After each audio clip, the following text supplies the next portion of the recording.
Olá, eu sou a Meire e hoje eu vou falar um pouco sobre aparelho respiratório, aparelho fonador, diafragma e ressonância. Eu gostaria de começar falando sobre o aparelho respiratório. O que é o aparelho respiratório?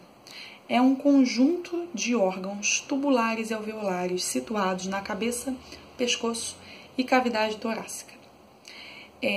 Quando a gente inspira, quando a gente manda ar para os pulmões, o ar passa pelo nariz, pela boca, pela faringe, pela laringe, pela traqueia, pelos brônquios, pelos alvéolos, chega ao pulmão. No que chega ao pulmão, ocorre uma troca gasosa. Então, nós inspiramos oxigênio e quando esse ar chegar nos pulmões, quando esse oxigênio chegar nos pulmões, vai haver essa troca e a nossa expiração vai liberar gás carbônico. E esse gás carbônico, esse ar retornando à superfície, vai passar respectivamente pelos mesmos órgãos, sendo, tá lá nos pulmões, né? Então ele chegou, tá voltando, vai ser o seguinte: alvéolos, brônquios, traqueia, laringe, faringe, boca, nariz, né? A grosso modo, digamos assim.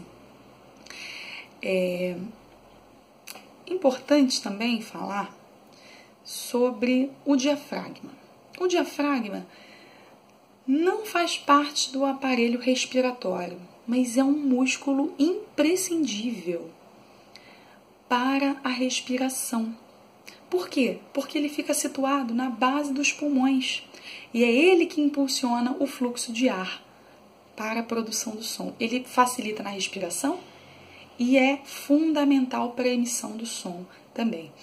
O diafragma é um músculo que separa o tórax do abdômen. Então, eu vou dar um exemplo aqui. Quando a gente inspira, o que acontece? Nossas costelas se elevam, né?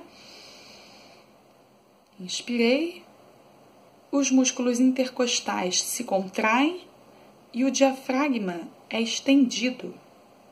Vamos fazer de conta que a minha mão seja o diafragma aqui. Então, eu estou com a costela elevada,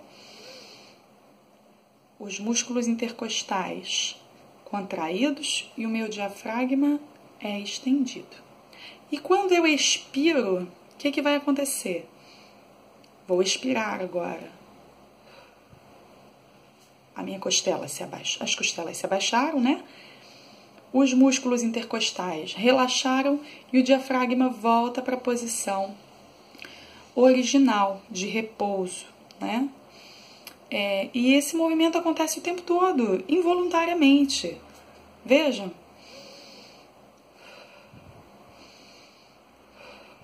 É isso. A gente faz isso o tempo todo e nem percebe. Fácil, né? Bom, agora eu gostaria de falar sobre o aparelho fonador. Já que a gente falou sobre o diafragma, que ele ajuda na respiração e ajuda também a falar, a cantar, a emitir o som, vamos fazer a ligação agora através do diafragma. Aparelho fonador seria o quê? É muito simples. Aparelho fonador é um conjunto de órgãos responsáveis pela produção da voz. E a gente pode dividir isso em 5 funções, né? As funções do aparelho fonador são 5. Função produtora. Como é que a gente pode classificar? Produtora. Produtor, como o próprio nome diz, é o que vai produzir a energia. E o que é a energia para a voz? A energia para a voz é o ar. E quais são os órgãos que vão gerar essa energia? Esse ar, que vão trabalhar com esse ar para que a gente possa emitir som. São os pulmões, os músculos abdominais, o diafragma, como eu já falei antes, os músculos intercostais, também citados aqui anteriormente, os músculos extensores da coluna. Esses são os produtores. Também tem uma outra função imprescindível, que é o vibrador. O vibrador, como o próprio nome já diz, vai vibrar. E qual é o órgão que vai vibrar no aparelho fonador? As pregas vocais, óbvio. Localiza-se aqui na região da laringe.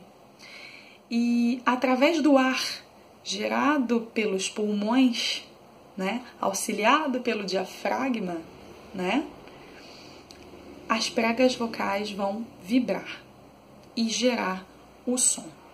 Mas sozinhas, será que elas têm essa amplitude de som? Não. É necessário também os ressonadores, que é uma outra função do aparelho fonador. Os ressonadores são responsáveis pela amplificação do som, são responsáveis por dar volume ao som. E quais seriam esses órgãos? Seria a faringe, a boca e a cavidade nasal. Sem isso, sem essas cavidades de ressonância, não seria possível aumentar o volume da voz, por exemplo.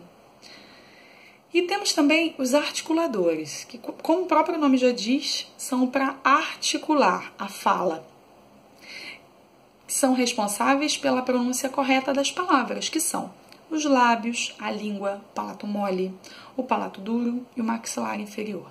São os que vão articular o som para que fique inteligível. E também temos a função sensora coordenadora, né? Sensor coordenador, que é o seguinte: a gente pode encurtar esse assunto falando que sensor é o ouvido, é o que sente, é o que percebe. Então, o nosso ouvido vai captar o som, vai localizar e vai conduzir esse som até terminações nervosas diretamente ligadas ao nosso cérebro, que age aí como o coordenador. O cérebro vai analisar, registrar e arquivar o som.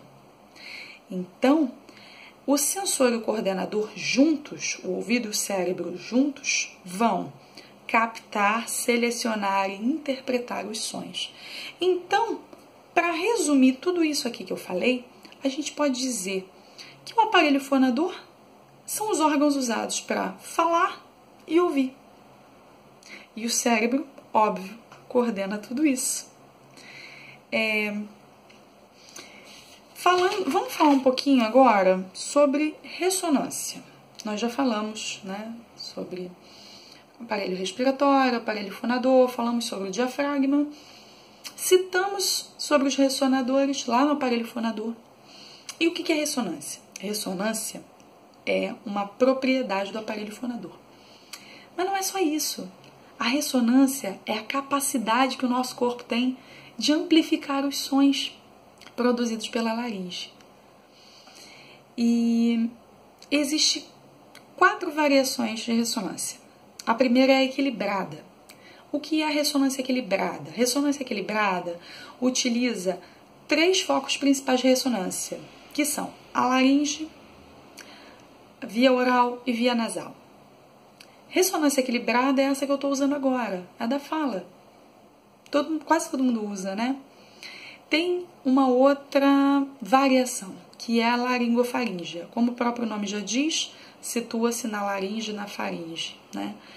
É um foco mais na região do pescoço, quando a pessoa fala muito assim, pro pescoço, né? Ela dá ênfase na ressonância aqui, nas cavidades da laringe e da faringe. É a variação laringofaríngea. Temos também a ressonância hipernasal, que tem um foco muito acentuado no nariz. Eu vou tentar fazer aqui agora, mas eu não sei se é o suficiente, porque eu não tenho esse hábito, né, de usar essa cavidade de ressonância sozinha, só ela. Então, tá mais ou menos. Tem também a cavidade hiponasal, que não usa nenhuma ressonância nasal. E essa daí eu acho que eu não vou saber fazer mesmo, porque eu tô tão acostumada a usar a ressonância equilibrada que eu teria que praticar um pouquinho mais para falar sobre ela. Onde que os sons ressoam? Os sons graves ressoam na parte anterior da boca, no palato mole e nas suas regiões mais próximas. Os sons médios ressoam no meio da boca mesmo, propriamente dito, no palato duro.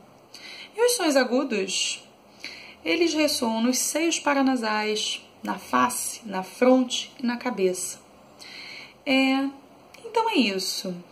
Eu acredito que esse assunto requeira um pouco mais de aprofundamento e eu acho que ele tem um aprofundamento específico, mas nesse primeiro momento em que nós estamos, eu julgo isso que eu trouxe ser o necessário para um primeiro entendimento, para uma introdução ao assunto proposto.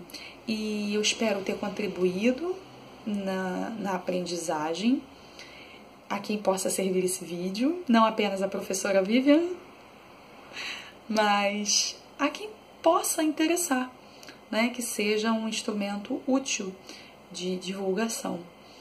E mais uma vez, essa foi a minha verificação de aprendizagem modular, número 2, da disciplina de canto 1. Até breve!